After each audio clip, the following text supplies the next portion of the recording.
Scorpio, this is for you. Para to sa mga Scorpio. Kung ikaw ay Scorpio, ang reading na to ay para sa'yo. Silipin natin ang message sa'yo ng yung person. Okay, para to sa pag-ibig ng mga Scorpio. Galing sa nakaraan ko na message. Itong unang message, guys. Is titingnan natin.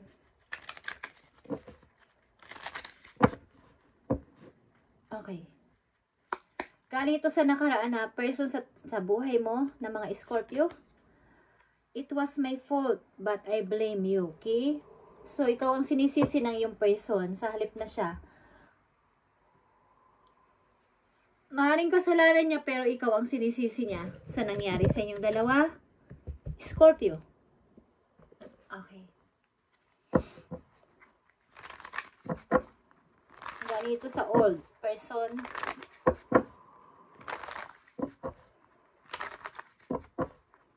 Ano ba nangyari sa inyong dalawa sa nakaraan ng person na to? Scorpio, ano ang nangyari sa inyong dalawa? Sa inyong dalawa ng person na to? Sinisisi ka niya sa anumang bagay pero kasalanan naman niya. Pero ikaw ang kanyang sinisisi. Okay. Nangyari sa inyong dalawa nung nakaraan. Okay? Mukhang may lumisan. Nilisan ka ng tao na to pero nakatingin pa rin sa'yo sa malayo. At gusto niyang i-fix ito, ang inyong love. Umaasa siya na mapifix pa to, umaasa siya na ito ay maaayos pa at maaaring gumagawa siya ng paraan o gagawa ng paraan. Humihingi rin siya ng payo sa mga matatanda niya, mga kakilala. Baga nilisan ka niya, umalis siya, but nakatingin pa rin siya sa iyo sa malayo. At nagtatanong-tanong na kinalalagyan mo o ano na ang status mo sa buhay, Scorpio. It was my fault, but I blame you, Scorpio. Ano pa? Galing sa nakaraan. Okay. Maaaring ikaw ay nag-i-enjoy na ngayon sa buhay at nagiging okay na sa buhay, lalo na sa pananalapi, Scorpio. At nagiging, kumbaga, dinadaan mo sa pagkakawang-gawa minsan ng sitwasyon mo. But you are single. But tumarating ang point talaga na gusto mo rin siya makausap. Okay? Yeah, meron ditong King and Queen of Wands, guys. Kayo ay couple. Nagmahala naman, but sad to say, wala nang nangyari sa relasyon. Maybe nag-iisipan pa rin kayo sa isa't isa. And I want to tell you how I feel. Maaaring may gusto dito magsabi, ano ba ang totoo kong nararamdaman sa'yo? Ano ba ang gusto, paano ko sasabihin ang totoo kong nararamdaman sa'yo? Okay. Sa inyong kasalukuyang pag-ibig, Scorpio, tingnan natin. Sa kasalukuyan yung pag-ibig, tingnan natin ang inyong sitwasyon. May gusto pa dito magkita na dalawang person galing sa nakaraan. Scorpio, sa kasalukuyan ninyo is deception is here. Meron pa rin mga natatagong mga di ko alam kung kayo ay involved sa third party, guys, but meron ditong deception. Kung kayo nasa relasyon na, sa mga Scorpio na nandito at nakakaranas sa parang napapansin nyo na parang nagluloko ang aking partner, is parang nauulit na naman ang nakaraan. Parang yung nakaraan naman ay silisan kayo, but masakit sa inyo to. Okay, sa inyong kasalukuyan, ilan sa inyo ay single pa at hindi pa namamansin ng mga hindi nag-i-entertain ng bagong person.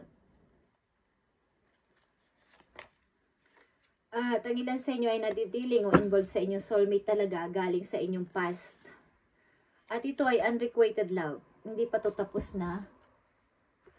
Hindi pa to tapos sa pag-ibig galing sa nakaraan. At ang ilan sa inyo, sa kasalukuyan, may nanliligaw kung kayo babae, is hindi tinatanggap o hindi nag-i-entertain ng bagong person. Ang ilan sa inyo ay nadidealing talaga sa soulmate nyo na galing sa nakaraan.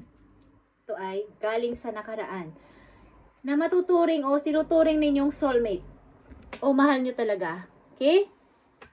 So, sa inyong kasalukuyan, maaaring kayo ay single at may naliligaw sa inyo kung kayo babae at hindi nyo pa ma-open ang inyong heart sa bagong tao. At maaaring kung kayo nasa relasyon na may nagbabadya ditong love triangle, guys. So, huwag kayo masyadong makomport sa mga kaibigan nyo na malalapit sa inyo. Maaaring kayo ay pagtaksila ng mga to at kunin ang inyong minamahal. Okay, kunin mo na ang lahat sa akin.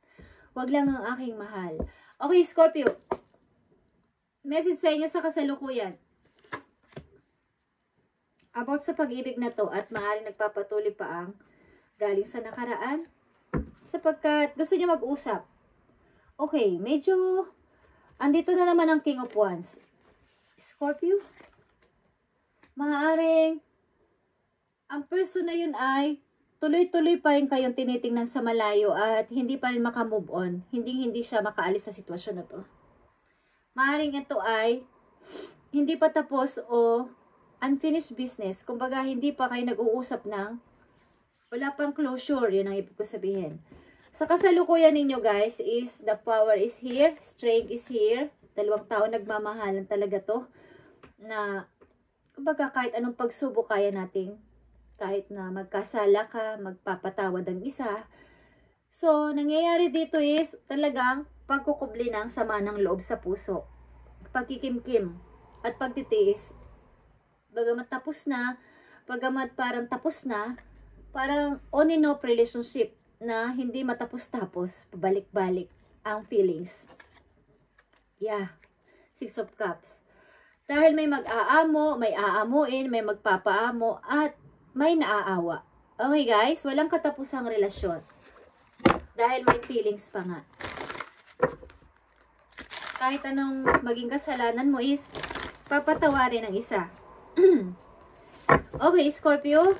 Sa mga Scorpio na nandito is, sa inyong kasalukuyan, hindi pa kayo makapagmahal ng lubos-lubusan sapagkat andito pa rin yung feelings galing sa nakaraan sa taong inyong minahal o nang iwan sa inyo o iniwan ninyo sapagkat both of you, maaaring nag-iisipan pa rin sa isa't isa at gusto pa mag-usap talaga. At ano ba ang mangyayari dito sa mga Scorpio? Sa kanilang relasyon na to. Maaaring ito ay wala pang closure o pagtatapos talaga ng malinaw. At kailangan pa ng usap. Kailangan pa mag-usap. Kung talagang tapos na tayo is tapusin na natin. Maaaring may feelings pa kayo sa isa't isa. But dito ay mayroong nangyaring hindi maganda. Maaaring ito ay pagtataksil o natukso ang isa. Okay guys, Scorpio. Tingnan natin.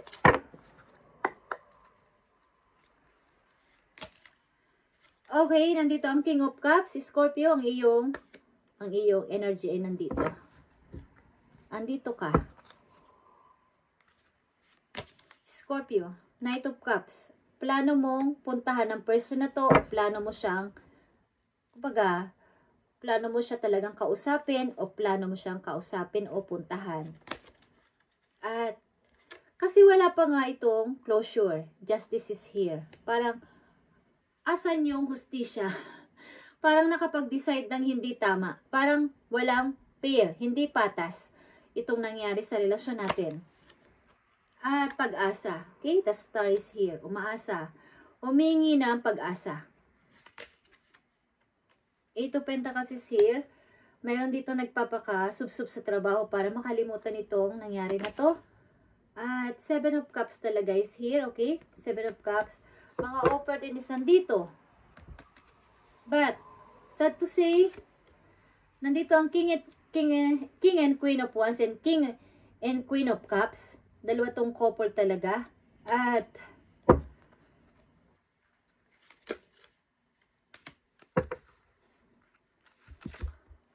alam itong relasyon niya to ay walang closure.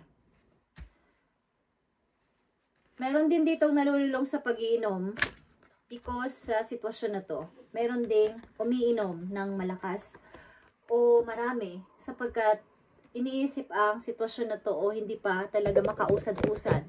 Hindi ko alam kung bakit guys. May nakikita ko ditong kung hindi ito about sa spell is maaaring Nagtatanong-tanong ang tao na to how to pa mag-grow ang relasyon na to. Huwag naman sana na mayroon ditong nagpapatulong sa mga may alam para hindi makamove on ng isang tao. Okay? So, kung ito ang nararamdaman niyo sa sarili niyo at gusto niyo nang i-move on ang person na to at hindi pa rin kayo makamove on, ay tanggalin niyo ang mga bagay-bagay na ibinigay sa inyo ng person na to. Itapon ninyo o ibaon sa limot. Tapon ninyo, kahit ito ay material na bagay. Singsing man yan, kwintas man yan, o damit, o what is, kailangan mawala yan sa inyong tabi para mawala na talaga ang presensya niya o ang kung may ginamit siya dito bago ito ibigay sa inyo. Okay? Para kahit na siya ay nakaka-move on na o hindi man din siya nakaka-move on is pareho kayong naka-stuck sa isa't isa. Okay? Kung yan ang inyong nararamdaman na para kayong hindi maka-move on pero gusto nyo na talagang mag-move on. Sapagkat may offer naman sa kasalukuyan ng mga ilang person pero hindi nyo pa rin ma-open-open ang inyong heart sa iba. Okay. So parang takot kayo.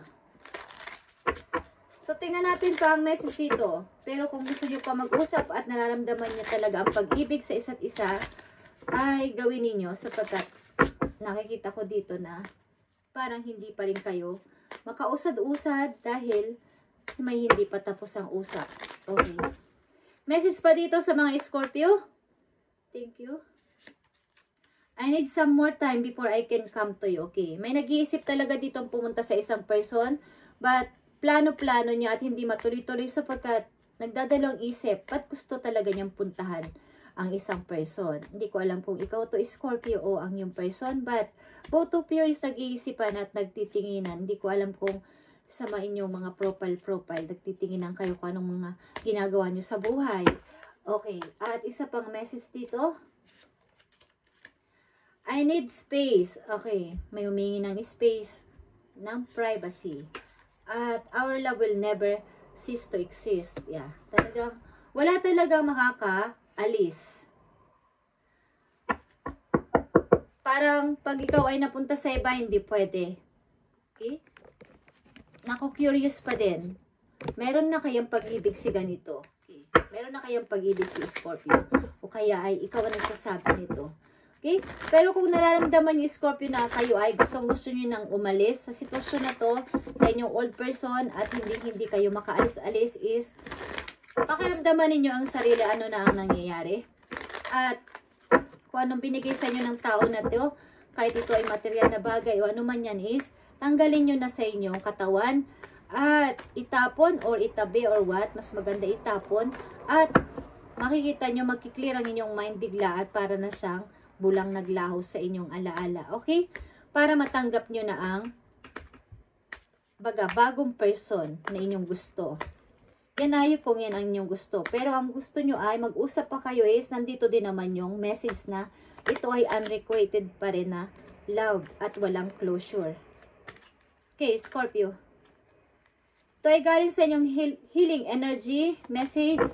So, titingnan natin ang nakikita ko si dito ay meron kayong hawak na alaala galing sa tao na to. Hindi ko alam kung ito ay regalo sa inyo.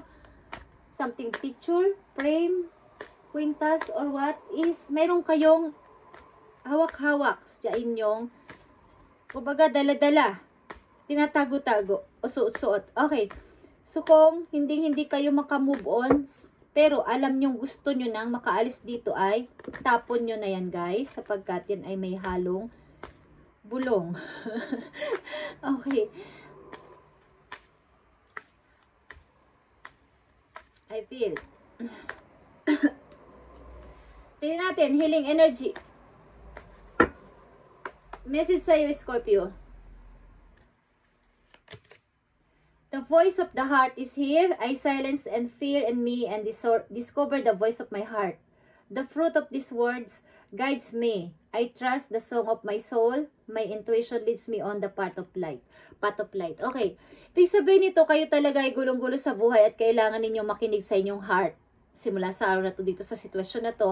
At tanungin si God, ano ba ang inyong gagawin para sa maging maging maliwanag na ang path ng inyong buhay? Sapagkat kailangan nyo ditong itanong kung ano na ang nangyayari sa inyo, ba't gulong-gulo kayo at hindi kayo makamove on sa pag-ibig na to. Ba't gusto nyo na. Okay? At kung ayaw nyo naman at gusto nyo pang balikan, ang tao na yun is, ihilingin nyo rin kay God kung anong nararapat gawin dito at dapat yung pasimulan dalawa. Okay? But may mag-o-open talaga dito na bagong pag-asa sa'yo, Scorpio. Kung ang door sa old ay nag-close na, ibig sabihin nun ay may another door na mag-o-open para sa'yo na mas maganda. Okay? Just saying. At ito ang nararapat. Okay. As a reader, nakikita ko dito ang inyong pag-iyak. Okay. Thank you, Scorpio, and God bless.